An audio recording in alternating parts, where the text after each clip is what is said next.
I should have left the wedding the moment I realized I was the only woman sitting alone. The violin music floated through the grand ballroom like something delicate and expensive, the kind of music meant for people who owned things like penthouses and summer homes in the Hamptons. I didn't belong in a place like this. My dress was simple, navy blue, bought on clearance 2 years ago for a job interview that never led anywhere. Around me, women wore gowns that shimmered under the chandeliers, and men laughed with the careless confidence of people who had never worried about rent.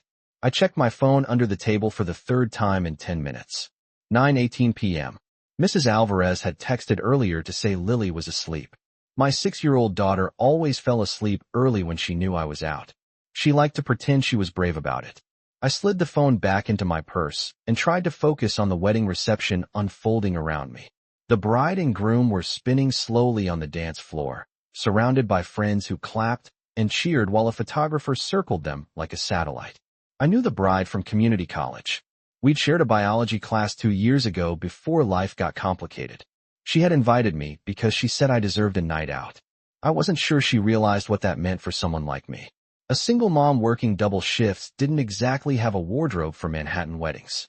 A group at the next table laughed loudly, and I heard one woman whisper, "Did she come alone?" I pretended not to hear. I had learned that skill years ago. Then the ballroom doors opened. The change in the room was subtle at first. Conversations softened.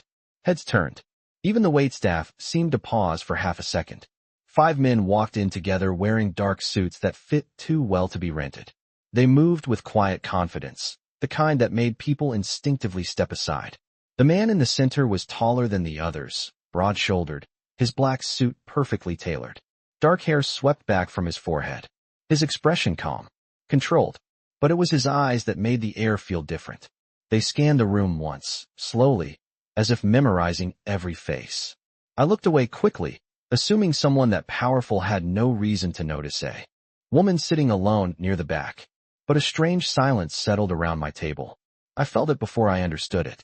When I finally glanced up again, the man was walking straight toward me. Not toward the bar. Not toward the wedding party. Toward me. My heart started beating faster for no logical reason. Maybe it was the way the room seemed to watch him move. Maybe it was the way his presence pulled the attention of every person in the ballroom without him saying a single word.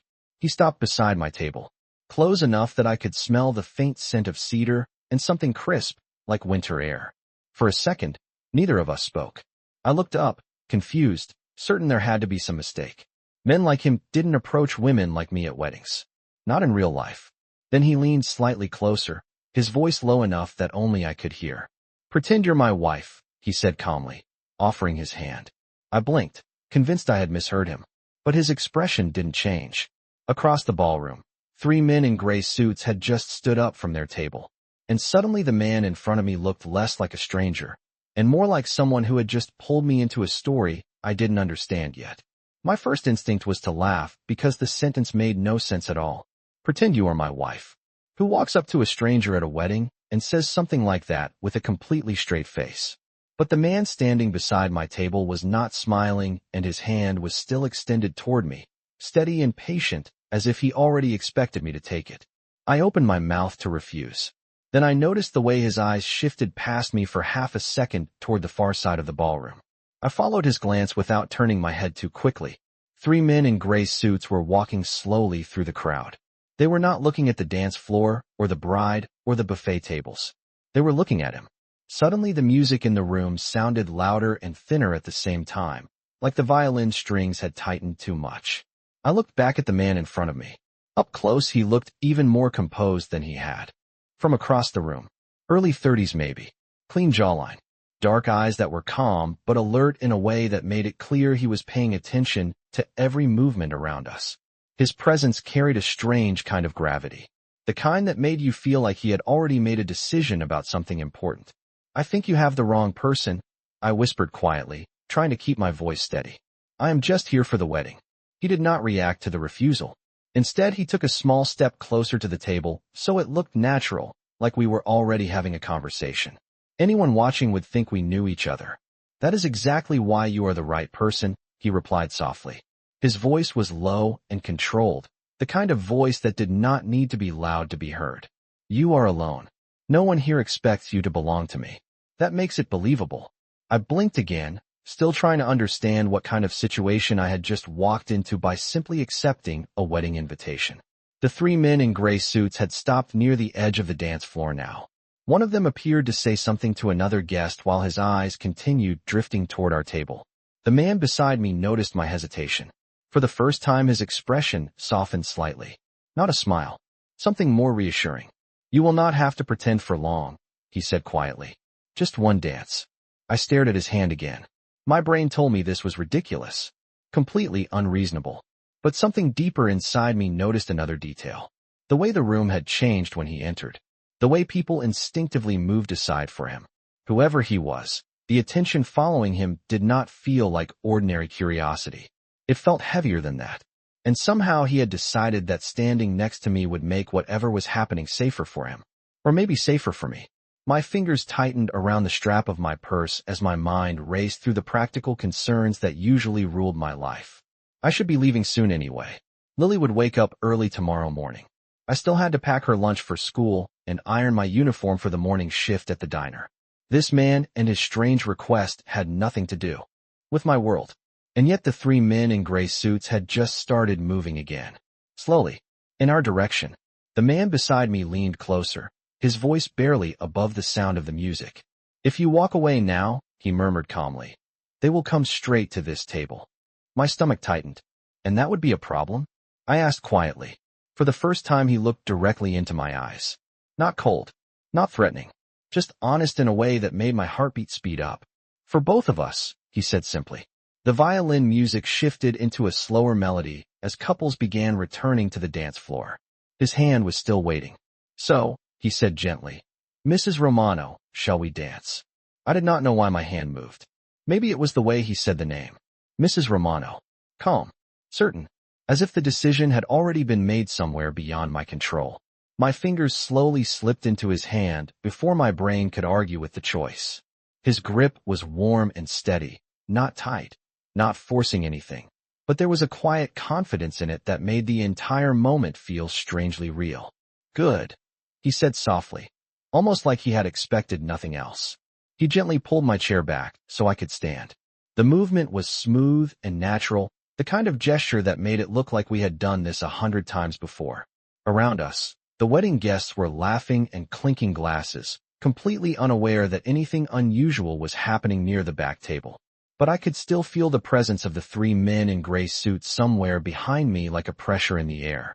The man beside me guided me toward the dance floor with slow, relaxed steps. Not rushed.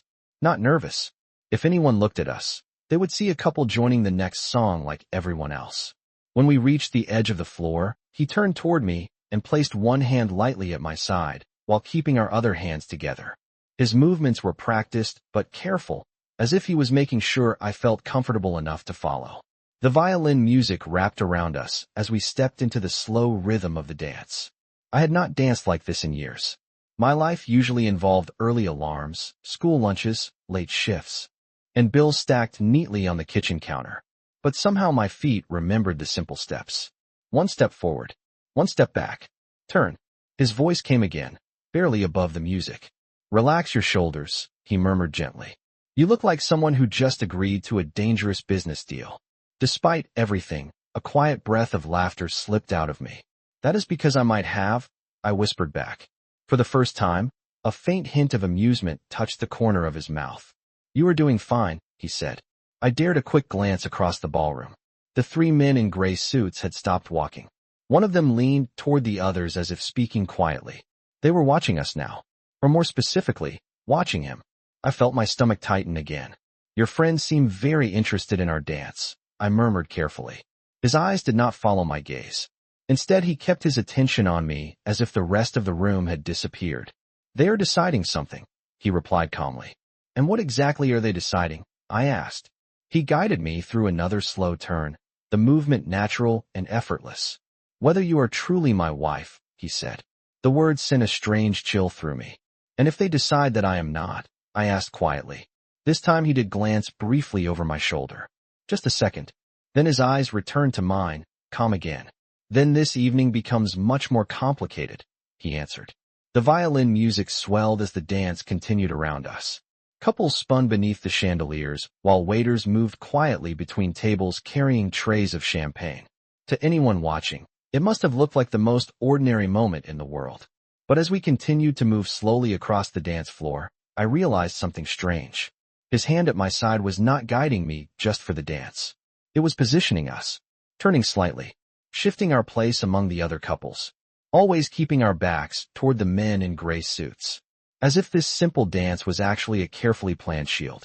My heart began to beat faster again. "You still have not told me your name," I said softly. His expression stayed calm, but something in his eyes sharpened just slightly. "Adrian," he replied. Then he added quietly, "Adrian Romano." The name meant nothing to me at first. But the moment he said it, something changed across the ballroom. The three men in gray suits suddenly stopped whispering, and all three of them looked directly at us. The moment he said his name, I felt the subtle shift in the air, even though the music never stopped. Adrian Romano. The name did not mean anything to me personally, but it clearly meant something to the three men across the ballroom. I could see it in the way their conversation suddenly ended, in the way their posture changed. They were no longer pretending to be casual guests enjoying a wedding. They were watching us directly now. Adrian must have noticed the same thing because his hand at my side moved slightly, guiding me through another slow turn that placed a laughing couple between us and them. The move looked natural, almost elegant, but I could tell it was deliberate. Everything about him was deliberate. "Keep smiling," he said quietly, his voice calm enough that no one around us would suspect anything unusual. I tried. I really did. But smiling while pretending to be the wife of a man I met 5 minutes ago, while three strangers studied us from across the room, was not exactly easy. "You did not mention that your name might change the atmosphere of an entire ballroom," I murmured under my breath. For a brief second, the corner of his mouth lifted again, not quite a smile, but something close to it. "That is why I waited until you were already dancing," he replied softly. The music slowed even more as the band transitioned into another gentle melody. The lights above the dance floor glowed warmly against the marble walls, and the bride and groom were now laughing with their friends near the head table. No one seemed aware that anything strange was unfolding among the guests. But my attention kept drifting toward the three men. They were no longer standing still. Slowly, casually, they began moving again. Not directly toward us, just drifting through the crowd. One paused near the bar. Another spoke briefly to a waiter. But every few seconds their eyes returned to Adrian. My stomach tightened. "Are they your enemies?" I asked quietly. Adrian did not answer right away. Instead, he guided me through another smooth turn, his movements steady enough that anyone watching would assume we had danced together many times before. "Let us call them curious observers," he finally said. "And what exactly are they curious about?" I asked. "Whether I came here alone," he replied calmly. The meaning of his words settled in slowly. If they believed he was alone, they might approach him. If they believed he had a wife, things might become different. Safer perhaps, or at least less predictable. My mind raced through the absurdity of the situation. 30 minutes ago, I had been sitting alone at a table wondering if I should leave early so I could catch the subway before midnight. Now I was pretending to be married to a man whose name seemed to quiet an entire room. The dance carried us slowly toward the center of the floor, where other couples spun gently beneath the chandeliers. Adrian leaned slightly closer, so his voice would not travel beyond me. "You are doing exactly what I hoped you would," he said quietly. "Which is what?" I asked. "Looking like someone who belongs beside me," he replied. I glanced toward the three men again, just as one of them began walking directly toward the dance floor. He was tall, broad-shouldered, his gray suit perfectly pressed. His expression was neutral but focused. Adrian noticed my attention shift. "Do not look worried," he said softly. "A wife would not look afraid of her husband." That unexpected comment made a small breath of laughter escape me before I could stop it. "For the record," I whispered, "this is the strangest wedding I have ever attended." Adrian's expression softened again, but his eyes stayed alert. "Then let us make it convincing," he murmured. The approaching man stepped onto the edge of the dance floor and stopped a few feet away from us. His gaze moved from Adrian to me and back again, as if measuring something carefully. For a moment, the music seemed to fade behind the sound of my own heartbeat. And then the stranger spoke. "Adrian Romano," he said calmly. You did not tell anyone you were bringing your wife tonight. The man's voice was calm, but the question carried weight that made the moment feel heavier than the music playing around us. I felt Adrian's hand shift slightly at my side, steady and confident, as if nothing about the situation surprised him at all. The stranger stood only a few feet away, tall and composed, his gray suit fitting him perfectly. His eyes studied me with quiet curiosity, not rude, not aggressive, just careful. I realized suddenly that everyone around us had slowed their dancing without quite stopping. People could feel the tension even if they did not understand it. Adrian turned smoothly with the rhythm of the music so that we were now facing the man directly while still appearing to dance. His expression remained relaxed, almost polite. There are many things I do not announce in advance, Adrian replied calmly. His voice was friendly enough that anyone nearby would assume two acquaintances were simply exchanging pleasantries during a dance. The stranger's gaze moved to me again. For a moment, I forgot how to breathe. Adrian's hand gave a small, reassuring pressure against my side, reminding me that I was supposed to belong here beside him. Pretend you are my wife. The words echoed again in my mind. So I did the only thing I could think of. I smiled gently and rested my free hand a little more comfortably on Adrian's shoulder, the way a wife might during a slow dance. The stranger noticed the movement. His expression shifted slightly, thoughtful now. I must admit, he said slowly, this is unexpected. Adrian tilted his head just a fraction, as if mildly amused. Life is full of unexpected moments, he replied. The stranger studied us both for another long second. Then his attention returned to me. And what is your name? He asked politely. For half a heartbeat my mind went completely blank. Adrian Romano. Mrs. Romano. I forced myself to remain calm, remembering the steady rhythm of the music beneath our feet. Emily, I said softly. Adrian did not look at me, but I felt the subtle approval in the way his hand relaxed slightly. Emily Romano, the stranger repeated, almost testing how the name sounded. That is correct, Adrian said smoothly before I could second-guess myself. Around us the music continued, violins rising gently while couples swayed across the dance floor. But the three men in gray suits were now closer together, quietly observing the exchange. The stranger finally nodded once. Well then, he said calmly. Congratulations are in order. Adrian gave a small polite smile that looked effortless. Thank you. The stranger's eyes moved between us one last time, as if measuring something invisible. Then he stepped back from the dance floor. Enjoy the evening, he said. We will speak again soon. He turned and walked away, rejoining the other two men near the bar. I released the breath I had been holding so carefully. Did that work? I whispered quietly.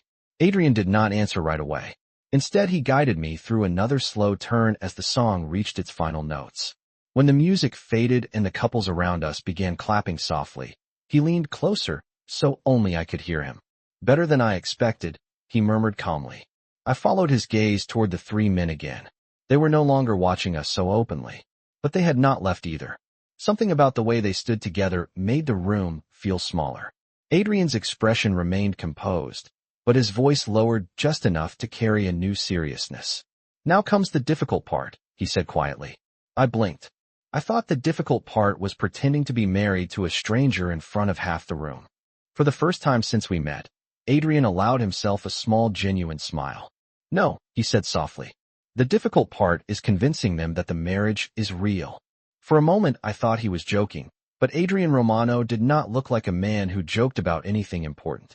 The music had already ended and couples around us were clapping softly before drifting back toward their tables. Yet Adrian did not release me immediately. His hand remained steady at my side as if the dance had not quite finished. Convincing them that the marriage is real. I repeated quietly, trying to understand what exactly that meant for someone like me who had met him less than 10 minutes ago. Adrian finally guided me away from the center of the dance floor, moving slowly toward the edge where guests were returning to their seats. To anyone watching, we probably looked like a couple sharing a quiet conversation after a romantic dance. But the moment we stepped away from the crowd, his voice lowered slightly. They will watch you, he said calmly. People always watch the person who is not supposed to be there. I frowned slightly. And I am the person who is not supposed to be here. Exactly, he replied. His tone was not unkind, simply honest.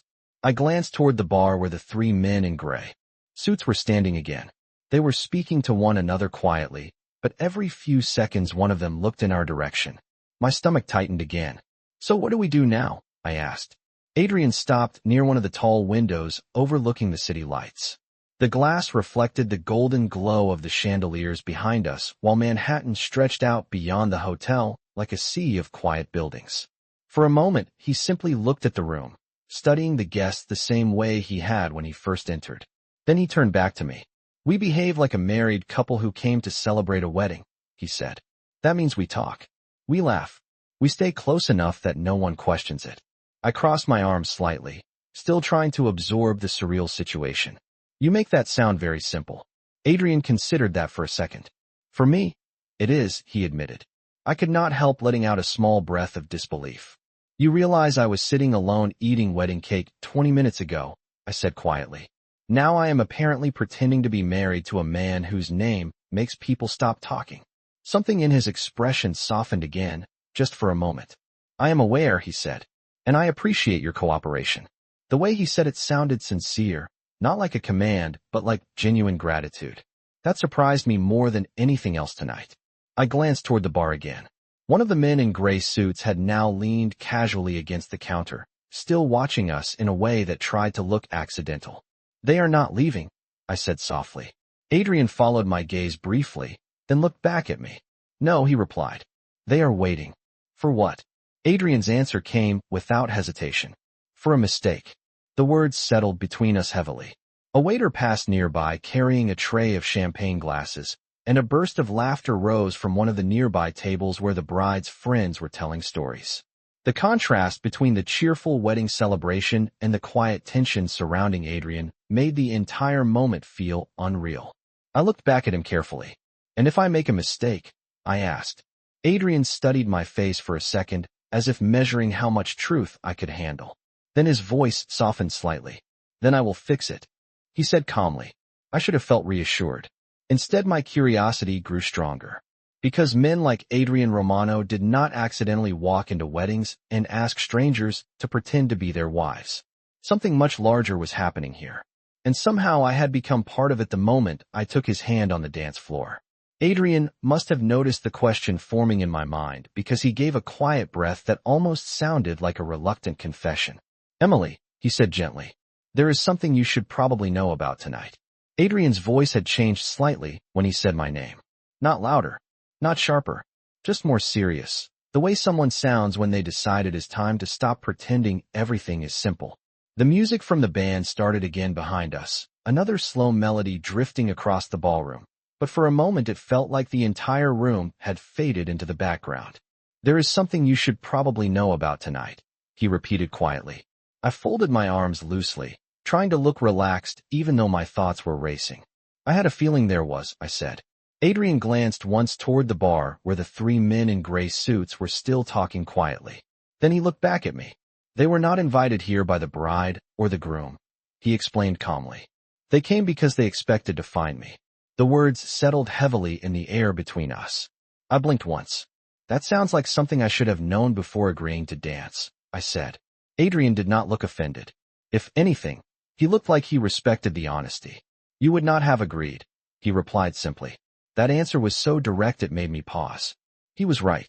If a stranger had walked up to my table and said three men were waiting to confront him, I would have left the ballroom immediately and called a rideshare home.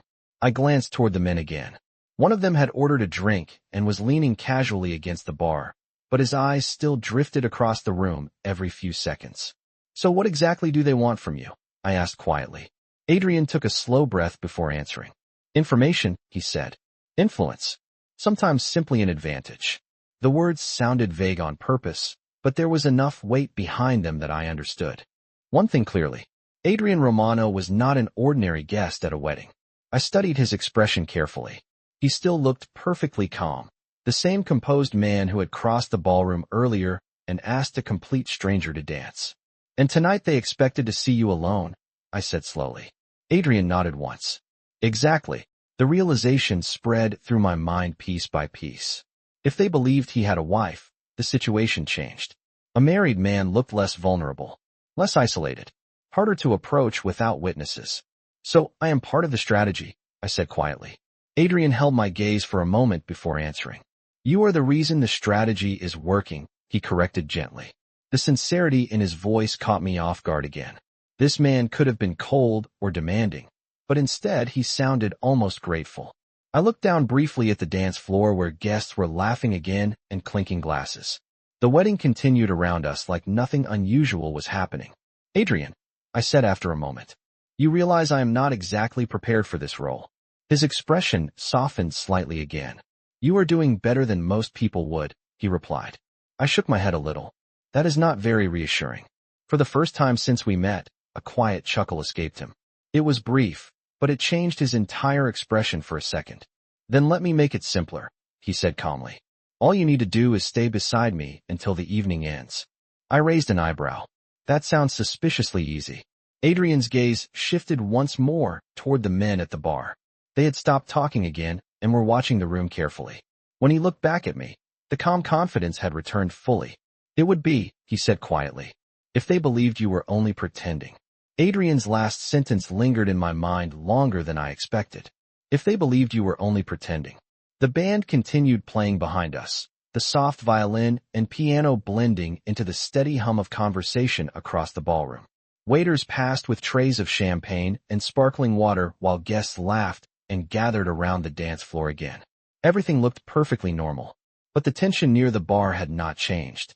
The three men were still there, quietly watching. I crossed my arms lightly, thinking through what Adrian had just said.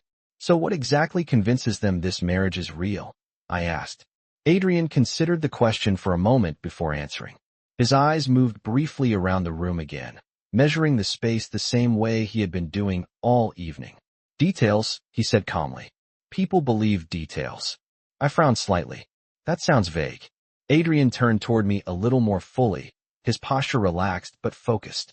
A real couple does not stand 3 feet apart having careful conversations, he explained. They share small habits, familiar movements, the kind of things people do without thinking. The meaning of his words slowly settled in. I glanced down at the small space between us. You mean we have to look comfortable? I said. Adrian nodded once. Exactly.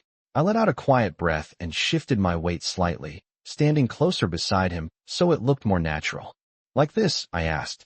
Adrian studied the change for a second. Better, he replied. His tone carried a hint of approval again, which felt oddly encouraging. Across the room, one of the men in gray suits had started walking again, drifting slowly along the edge of the dance floor while pretending to watch the band. Adrian noticed immediately. His voice lowered just slightly. They are still deciding. Deciding what? I asked. Whether the story they see in front of them makes sense, he said calmly. I glanced toward the dance floor again. Couples were spinning slowly beneath the golden chandeliers while the bride laughed at something one of her friends said near the head table.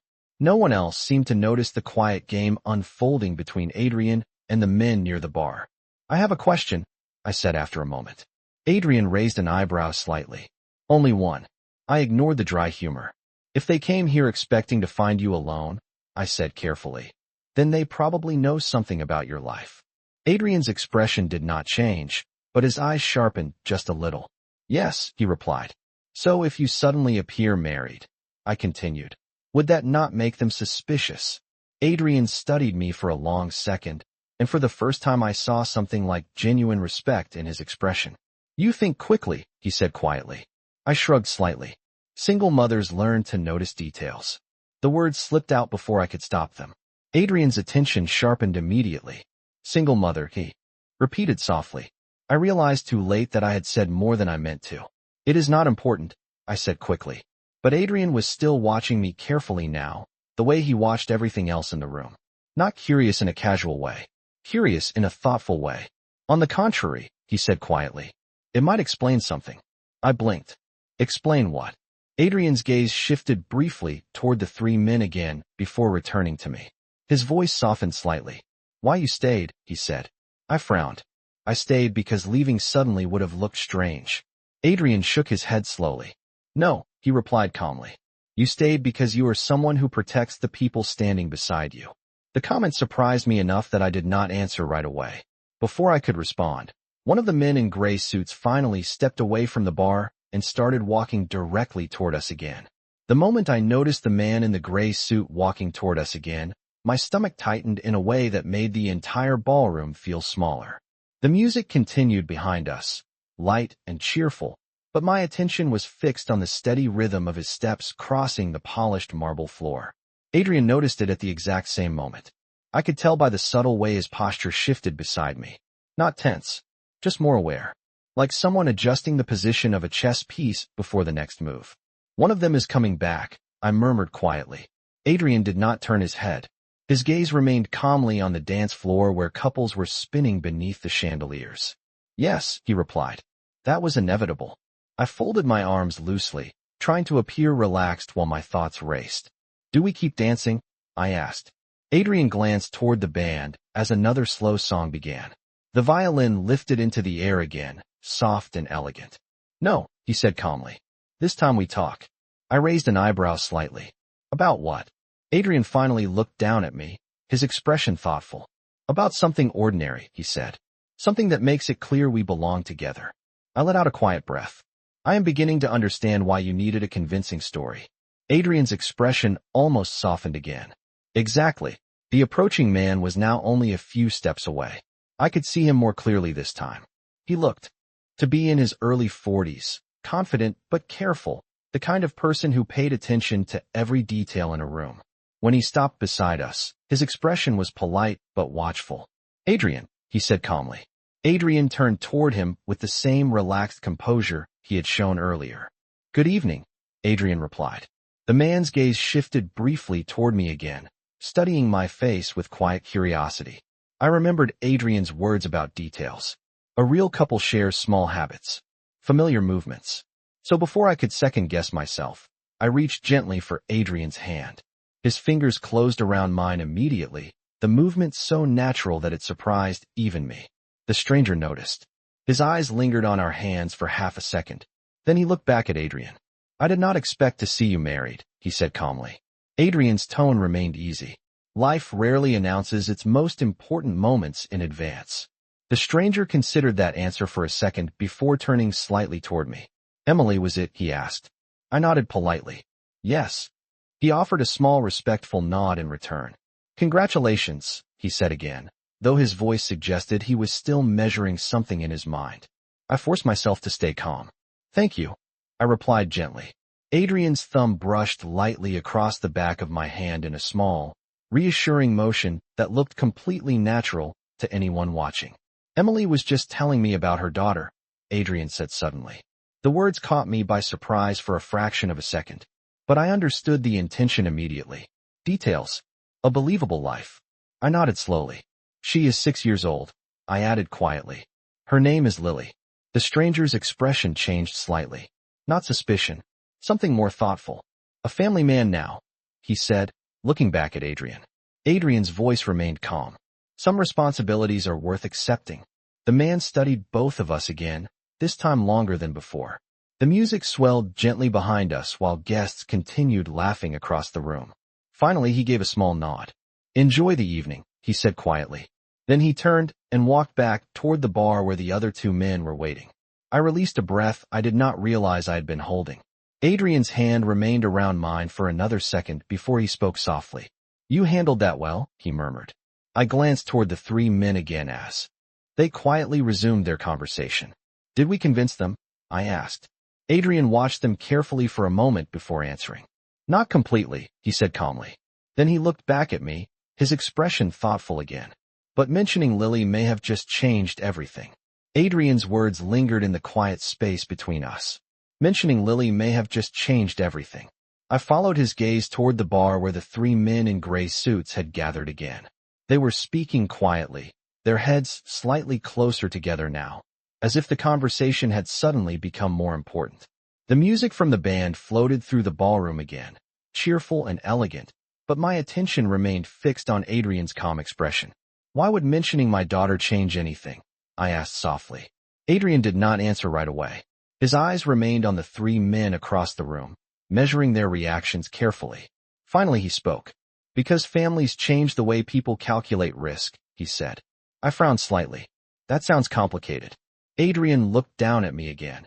and for a moment the seriousness in his expression softened into something almost reassuring.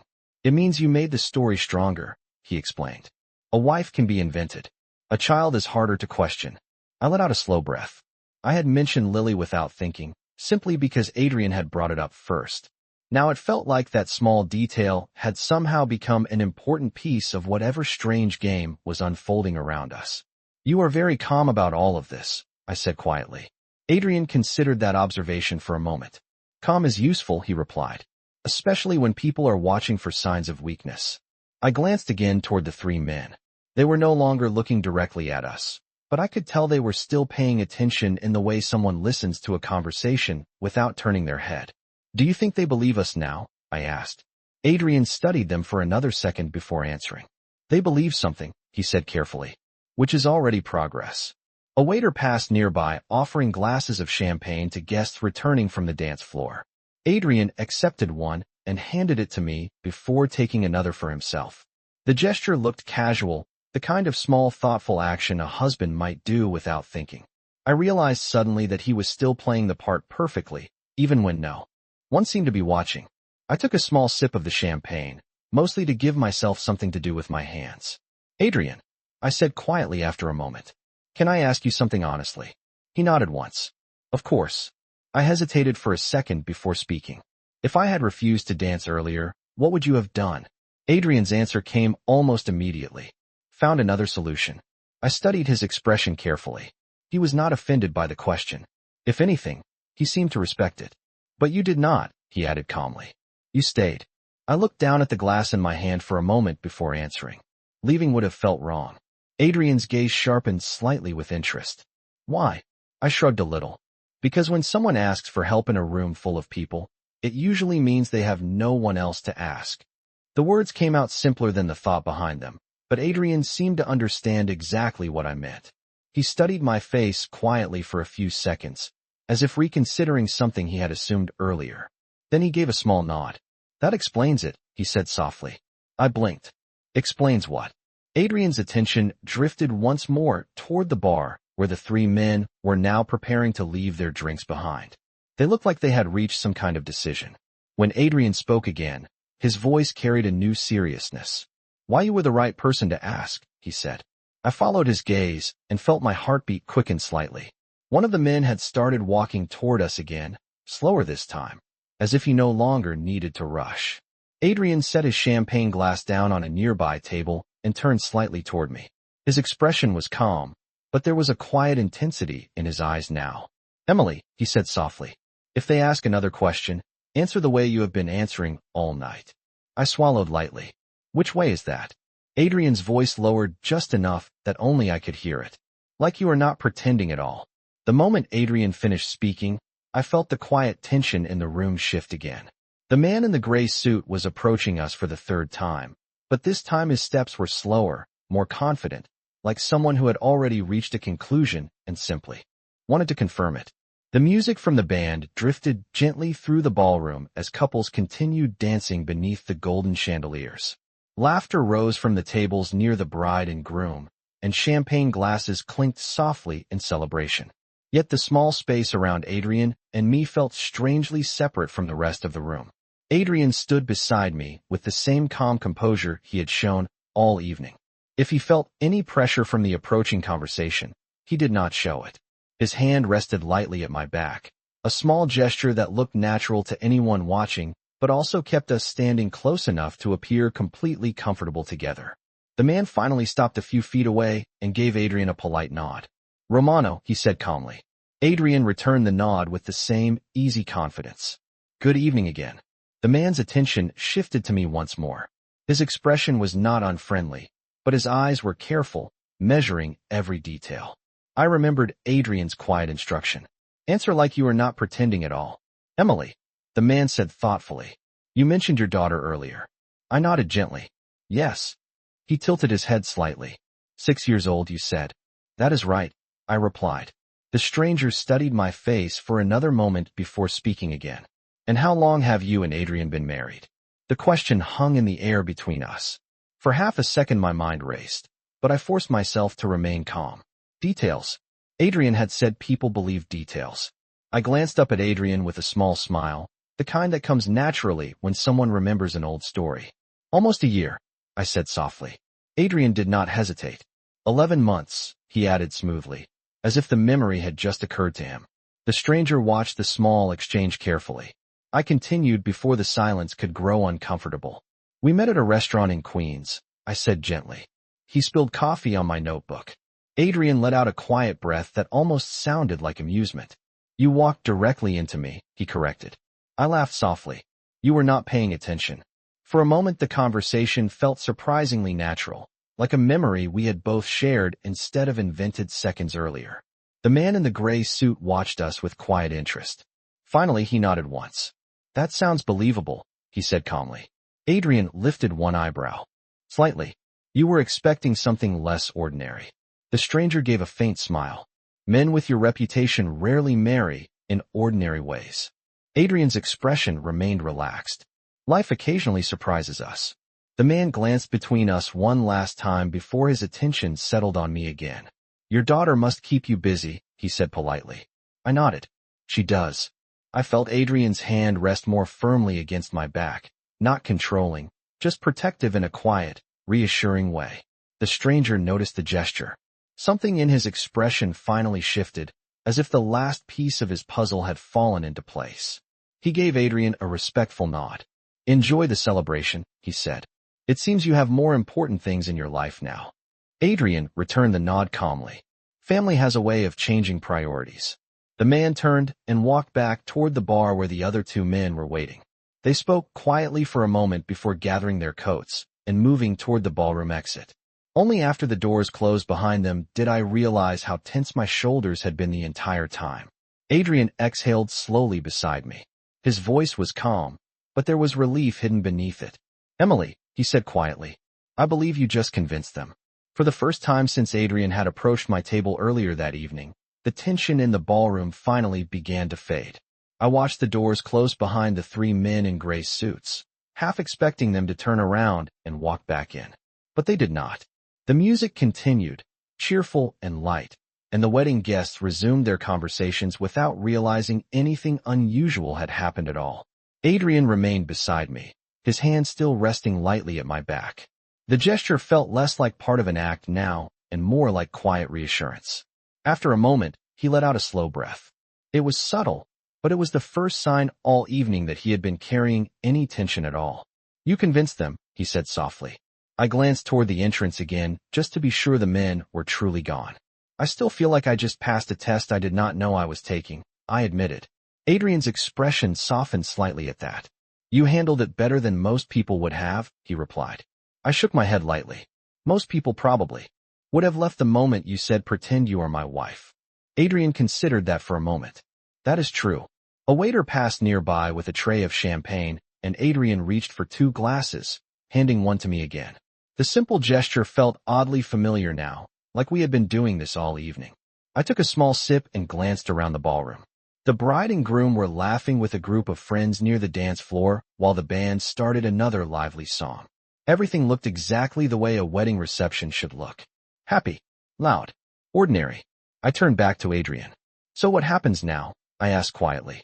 Adrian followed my gaze around the room before answering. Now, he said calmly. The evening becomes normal again. I raised an eyebrow slightly. You and I seem to have very different definitions of normal. A faint smile appeared at the corner of his mouth. Fair point. For a moment neither of us spoke. The strange partnership that had formed between us only an hour earlier now hung quietly in the air. Finally I glanced at the clock near the bar. It was getting late. I should probably go soon, I said softly. My daughter will be awake early tomorrow morning. Adrian's attention returned to me immediately. Lily, he said. I nodded. Yes. He studied my face for a moment, as if considering something carefully. Thank you for mentioning her earlier, he said. It made the story real. I smiled faintly. She tends to make everything real. Adrian looked thoughtful for a second before asking quietly. Does she know you came to this wedding tonight? I laughed softly. She thinks I am at a fancy party eating cake. Adrian nodded slowly, as if that detail somehow mattered to him. Children have a way of simplifying complicated evenings, he said. I set my empty champagne glass on a nearby table and reached for my purse. Well, I said gently. Your evening seems much less complicated now. Adrian watched me for a moment before speaking again. Emily. I paused. Yes. His voice remained calm, but there was something thoughtful behind it now. You stepped into a situation most people would have avoided, he said quietly. You helped a stranger simply because he asked. I shrugged lightly. Sometimes strangers need help too. Adrian studied me for a second longer before giving a small nod, almost as if he had just reached a decision. I would like to thank you properly, he said. I tilted my head slightly. You already thanked me. Adrian shook his head once. Not properly. I hesitated, curious despite myself. And how exactly do you plan to do that? Adrian's expression was calm again, but the quiet intensity in his eyes had returned. By meeting the person who made tonight believable, he said. I blinked. You mean Lily? Adrian nodded once. Yes. For a moment I thought I had misheard him. The music from the band swelled into another lively tune while guests laughed and filled the dance floor again. But Adrian Romano's words stayed perfectly clear in my mind. He wanted to meet Lily. My first instinct was to laugh because the idea sounded completely absurd. Just an hour ago, I had been sitting alone at a table eating wedding cake and wondering if I should leave early. Now the most composed and mysterious man in the room was calmly suggesting that he should meet my 6-year-old daughter. I studied his expression carefully to see if there was any hint of humor behind the request. There was not. Adrian looked completely serious. You cannot be serious, I said quietly. Adrian tilted his head slightly, considering my reaction. I am, he replied. I crossed my arms loosely, still half amused by the strange direction the evening had taken. You realize you only met me tonight? I said. Adrian nodded once. Yes. And you spent most of that time pretending to be married to me. I added. Also true, he said calmly. I let out a soft breath that turned into a quiet laugh despite myself. Then why would you want to meet Lily? Adrian looked toward the ballroom entrance for a moment, as if confirming once more that the men in gray suits had truly left. Then his attention returned to me. Because, he said slowly, she is the reason everything we said tonight sounded real. I shook my head slightly. Children tend to do that. Adrian's expression softened in a thoughtful way I had not seen earlier. They also remind people what actually matters, he said. The sincerity in his voice caught me off guard again.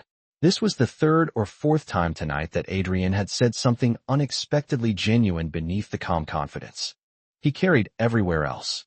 I glanced around the ballroom one more time. The wedding reception was louder now, full of laughter and music and people dancing without a care in the world. Whatever tension had existed earlier had disappeared completely. I looked back at Adrian. I think Lily would find this entire story very confusing, I said gently. Adrian considered that for a moment before a faint smile touched the corner of his mouth. Children usually understand more than we expect, he replied. I reached for my purse again, realizing the night had stretched far longer than I originally planned. Well, I said quietly, if you ever meet her you will have to explain why her mother suddenly has a husband she met at a wedding. Adrian gave a quiet chuckle, the sound brief but genuine. That may require a very creative explanation. I started to step away toward the exit, but paused when Adrian spoke again. Emily. I turned back. Adrian stood exactly where he had been all evening, calm and confident beneath the warm glow of the chandeliers. But something in his expression had changed slightly. Not the careful composure he had shown earlier. Something more thoughtful. Tonight began with a simple request, he said. Pretend you are my wife. I nodded slowly. Adrian's voice softened just a little as he finished the thought. But sometimes the most unexpected moments lead to the most important ones. I raised an eyebrow with a small smile. Are you saying this evening might not be over yet? Adrian met my gaze steadily. I am saying, he replied calmly, that the next time I ask you to dance, Emily, I might not be pretending.